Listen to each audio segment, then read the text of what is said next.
lagi bersama kita si The Makines. Oke, jadi ini adalah episode 3 IVF Journey The Makines. Yes.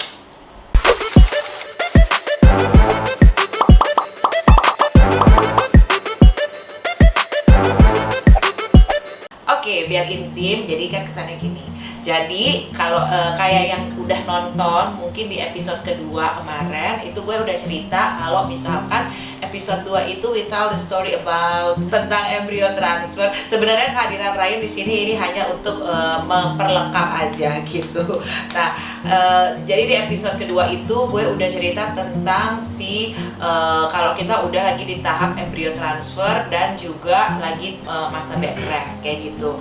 Jadi setelah embryo transfer itu kita kemarin udah bed rest selama kita sebenarnya gue nggak 10 days Ya. dan di hari ke-11 itu kita suruh tes darah gitu. Nah, jadi video ini itu akan kasih tahu kalian semua hasil dari IVF kita. Jangan lupa like, comment, and subscribe dulu. Oke, nah jadi sebelum kita kasih tahu hasilnya, mungkin kita akan review ke belakang gitu. Jadi kita memulai IVF itu start from July. Kita udah ketemu dokter, pilih dokter gitu. Terus udah gitu, kita akhirnya memutuskan setelah bertemu beberapa dokter, after we met several doctors, and then after setelah itu kita memutuskan untuk yang sama si dokter ini. Ini namanya Dokter Bantara Sirait gitu. Nah, terus udah gitu, kalau misalkan kayak berapa sih yang kita dana yang kita butuhkan, kayak misalkan aku juga di sini mau share kayak mungkin untuk moms, pejuang-pejuang IVF, pejuang 2 garis biru gitu, itu mungkin nanya kira-kira dana berapa yang harus dibutuhkan, yang diperlukan. Nah, setiap rumah sakit itu cost for IVF-nya semuanya different kayak gitu. Jadi gue nggak bisa patokin berapa biayanya karena ada yang bisa sampai ratusan, ada yang bisa sampai puluhan gitu. Nah, jadi itu sebenarnya tergantung di mana kita merasa comfort, kita di mana merasa kita bisa discuss sama dokternya gitu. Jadi yang gue bisa kasih tahu adalah hal-hal apa yang harus dipersiapkan sebelum IVF. Yang pertama adalah selain finansial, kedua suami juga harus disiapkan ya. The thing that we have to prepare before we start IVF, financial, terus udah gitu mentality ya, and then fisik, and then support from everything, your friend, your family. Tidak merokok, tidak minum alkohol, tidak minum kopi, tidak minum pre-workout. Pokoknya segala sesuatu kafein semuanya dibuang dulu. Lebih banyak buah, sayuran, protein kayak gitu. Itu emang yang dianjurkan untuk sementara. Banyak minum air putih, terus udah gitu berjemur di jam paling lama sebelum jam 10 gitu. Itu emang sangat dianjurkan kalau misalkan mau program kayak gitu. Nah, terus biasanya juga minum kayak Folafin kayak gitu. Pokoknya asam folat itu sangat dibutuhkan gitu. Nah, yang gue rasakan what I feel when IVF kemarin, what I felt itu adalah sangat penting dukungan dari suami. Karena kalau keluarga kan mungkin kita teleponan, iya biasa keluarga support by phone atau dateng gitu, tapi kan suami always beside us gitu. Makanya kita tuh sangat, kalau yang gue rasakan support dari suami itu sangat penting gitu. Karena kalau nggak ada support dari suami, kita akan feeling kayak kita lonely gitu. Nah, apalagi pada saat kita lagi IVF itu kita kan minum obat hormon ya, everything is hormone tablet gitu. Even we don't have a problem with our hormone, but doctor usually give us the hormone tablet gitu. Nah, jadi pada saat we took the hormone tablet itu sometimes for some woman itu mood will be up and down ya. Tapi for me enggak ya. For you, sorry. Kalau kata Ryan, gue doing good ya, karena gue nggak kemudian nggak apa gitu. Nah, karena pada saat awal itu memang banyak yang bilang, many people ask Ryan, Nana kemudian nggak, Nana how's Nana mood, because usually when took hormone tablet, the mood will be up and down, bla bla bla bla gitu. Because the first time when I start IVF itu gue langsung mindset in my mind, gue nggak mau kayak yang dikontrol sama si omongan orang yang katanya hormon tablet itu bikin mood jadi gimana, ini itu gitu. Gue nggak mau kayak gitu. Nah itu, terus tidur juga tuh kalau bisa jam 10 udah mulai tidur ya, jam 10 o'clock itu already lights off lah di kamar gitu, udah mulai saatnya tidur gitu. Itu sih hal-hal yang perlu diketahui kalau misalkan mau start IVF, selain keuangan dan juga support dan juga lifestyle, itu semua harus dirubah gitu.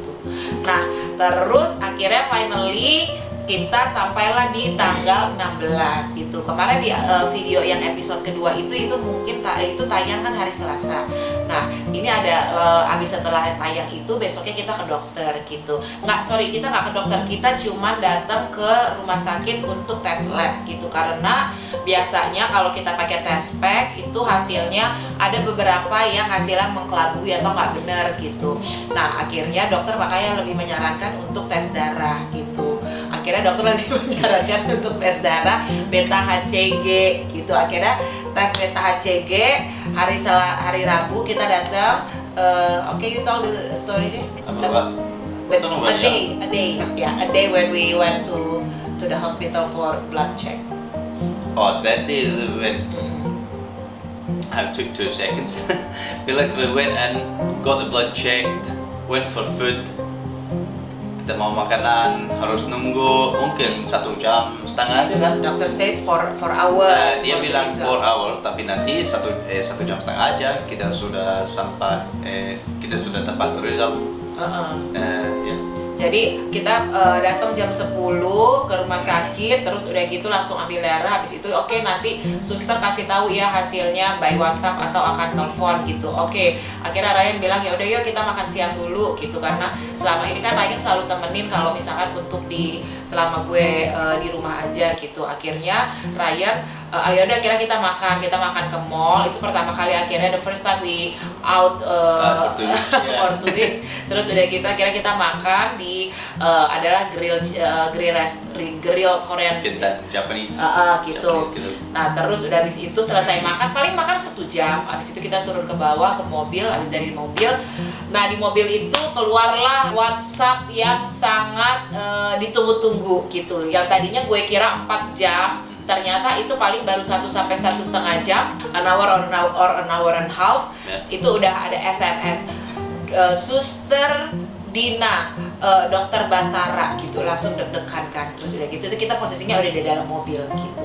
Terus di dalam mobil, terus gue langsung ngebuka. Terus udah gitu gue lihat yang pertama dikirim adalah itu hasil tesnya, hasil lab gitu. Nah hasil labnya itu gue kurang mengerti jawabannya apa gitu. Tapi gue akhirnya itu gue ngeliat di bawah tuh Dokter Dina tuh masih Suster Dina tuh masih typing hilang gitu. Terus tapi gue akhirnya sus gimana hasilnya, ini apa maksudnya, gue bilang gitu, karena kan gue nggak ngerti hasil lab, baca hasil lab itu kan.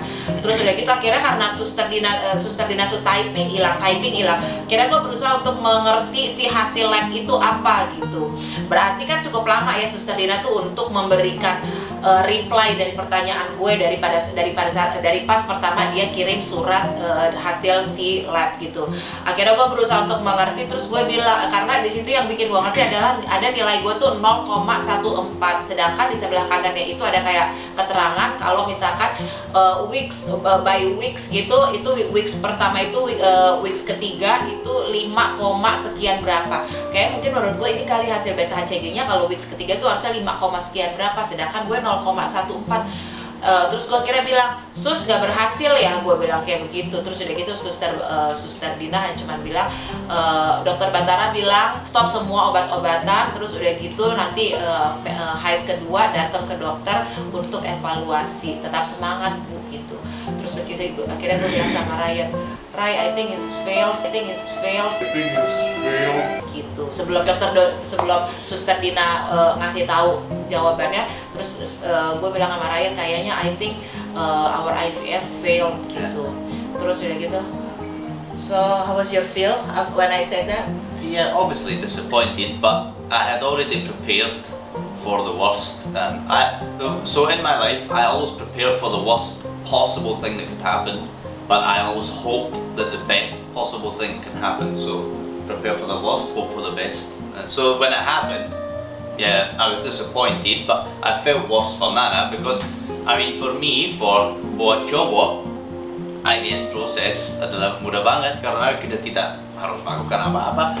Tapi buat cewek, buat istri, dia harus melakukan banyak untuk beberapa banyak bulan. Dari hormon, obat, tidur, harus diet spesifik, gak bisa like minum alkohol, gak bisa minum kopi gitu, dan banyak rules kan.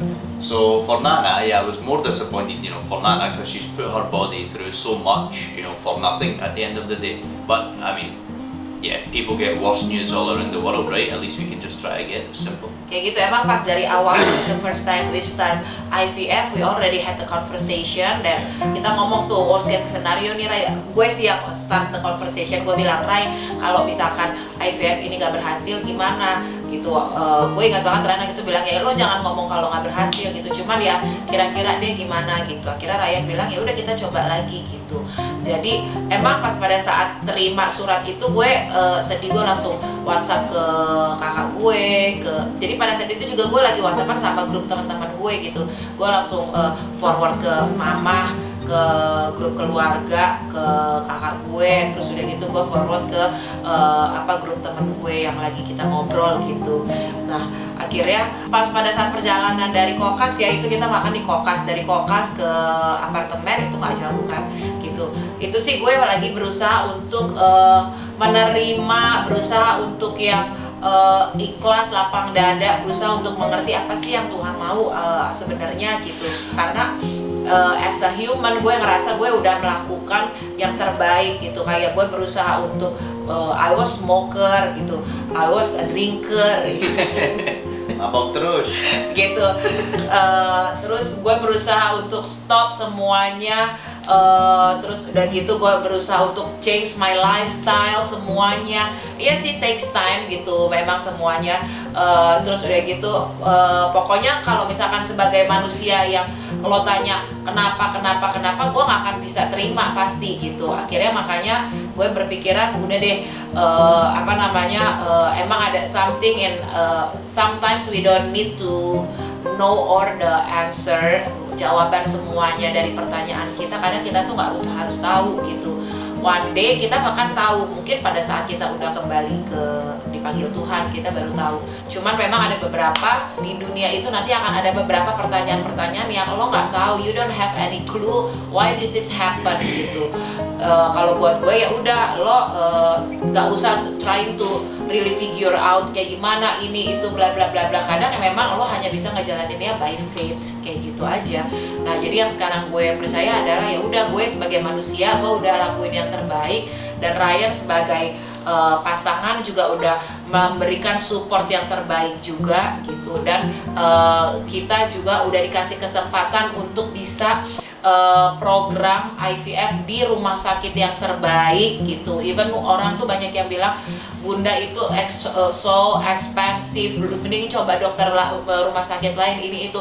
Dari situ aja kita udah bisa grateful kalau kita tuh bisa dengan enak tinggal memilih dokter, memilih rumah sakit, semuanya finansial udah semuanya ready, semuanya udah Tuhan siapin. Dari situ aja buat gue udah harus bersyukur gitu. Jadi kayak pas pada saat datang nyampe rumah, kita sampai apartemen, gue memang I'm the typical like to cover my feeling gitu ya. Gue gak suka kalau gue lagi sedih tuh orang tahu apa ini itu gitu. Terus pas nyampe rumah gue langsung pura-pura ngeberesin rumah lah. Jadi ceritanya mau distracting aja perasaan gue gitu. Akhirnya gue ngerapin rumah, pura-pura ngerapin rumah ke wardrobe gue. Terus Ryan bilang, lo mau ngapain? mau rapin rumah gitu kan. Terus Ryan, nah gue nggak bisa. Gue kalau lagi set gitu, lagi down, gue nggak bisa. Tiba-tiba orang datang malah yang baik-baik sama gue malah jadi nangis.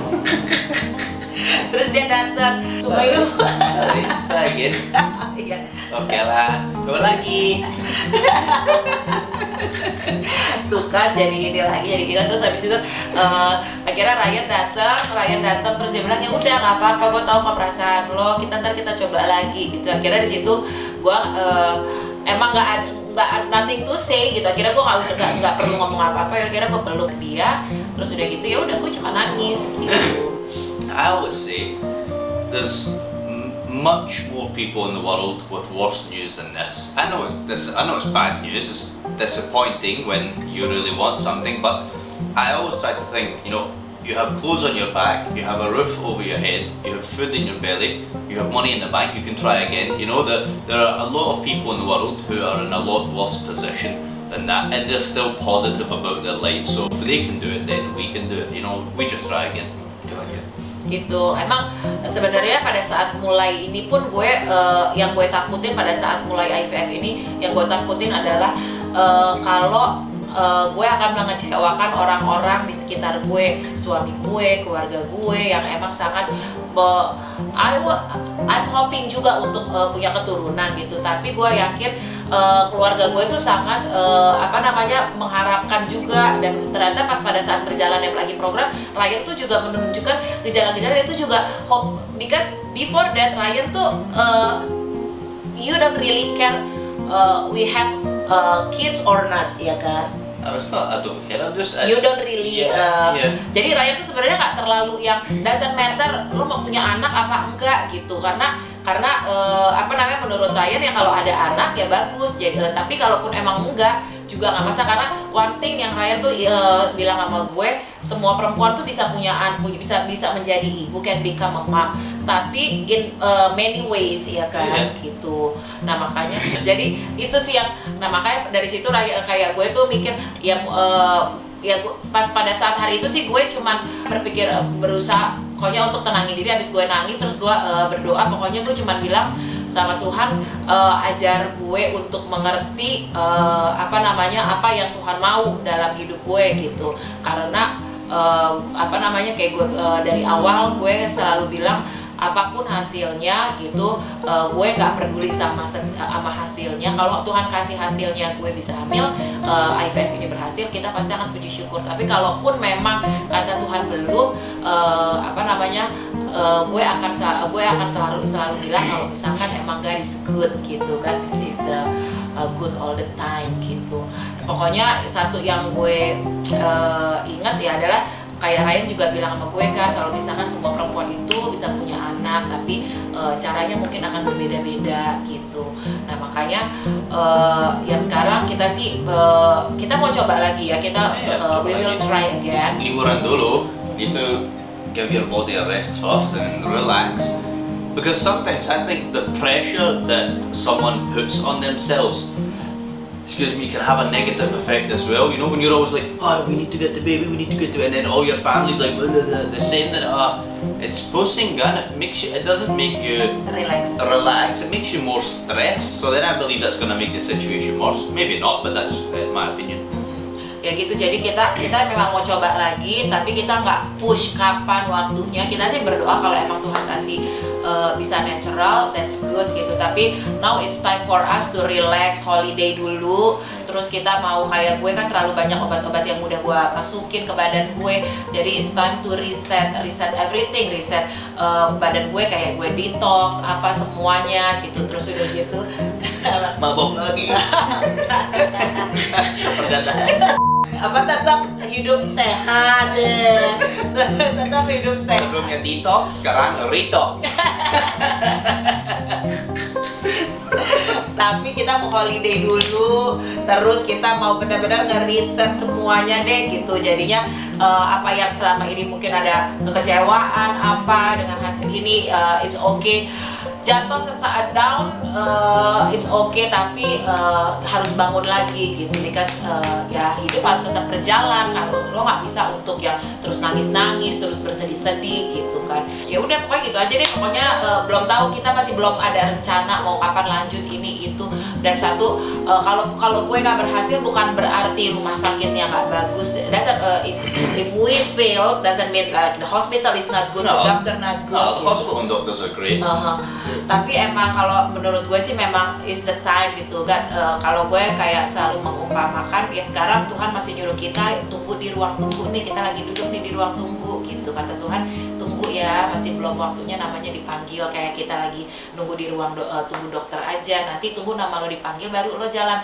Kalau memang belum waktu lo kan lo nggak akan dipersilakan masuk ya. Umpamanya seperti itu aja gitu. At least gue udah pernah coba, karena gue nggak mau nanti ada penyesalan pada saat gue udah tua, when my biologic udah nggak bisa lagi untuk punya anak, terus gue baru regret, wah, kenapa gue nggak coba IVF gitu. Iya. So I already try at least, so I don't have any regrets for my future gitu. Yes. Kayak begitu ya. Itu aja. Ya.